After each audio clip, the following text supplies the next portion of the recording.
much for staying with us. And of course, the question that Leanne was posing before the break, veganism and wine. Is wine vegan? Now, veganism is reported to be one of the biggest global food trends in 2018, and it is rapidly gaining popularity locally as well. And supermarkets and restaurants are constantly looking for ways to cater for vegans, as the number of people who adapt to this plant-based lifestyle is on the increase. But is wine vegan? Now, this question creates some confusion as to why wine will not be vegan. And joining us telephonically from Cape Town now is Niel Groenewald, the head of winemaking at Libertas Vineyards and Estates, to clarify this question for us. Niel, good morning, and thanks so much for speaking to us here on Morning Live. Hi, good morning, guys. So this question about wine and veganism, wine is made of fermented grapes, so we understand. So why is there a confusion around whether it is vegan? All right, yeah, no, I was also at some point confused, but I can now clarify it for you. Obviously, wine is made from fermented grapes, as you say, but in the making process of wine, we also used to use animal byproducts as fining agents.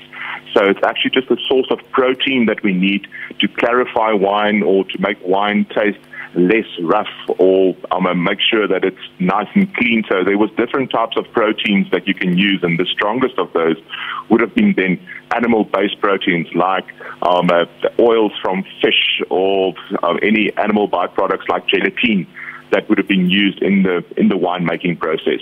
So it would never end up in the wine, it would just be used to clarify the wine.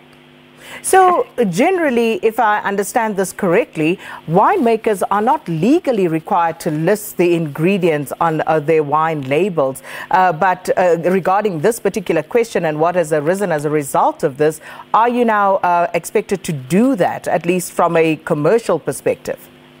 Yeah, from a commercial perspective, I think it's advisable to do it. And we're also going to be doing it with our new labels as we roll them out.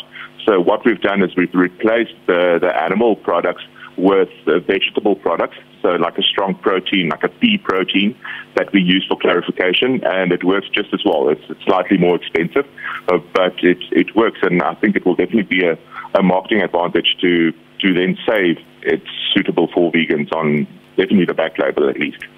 So in your stable, do you have, these vegan wines, or would you call them vegan friendly? I don't even know in terms of the terminology right now, but wines that cater specifically for vegans?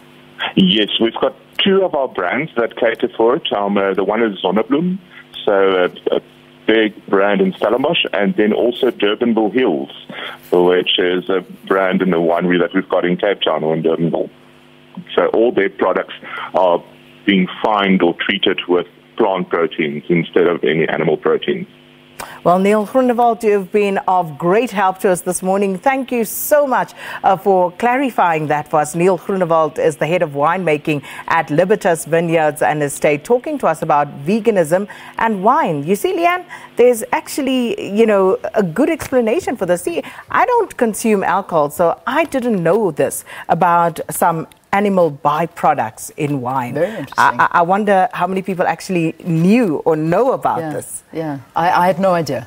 And I'm not a wine drinker either, so it's very fascinating. Yeah, very interesting interview. I enjoyed that. Indeed.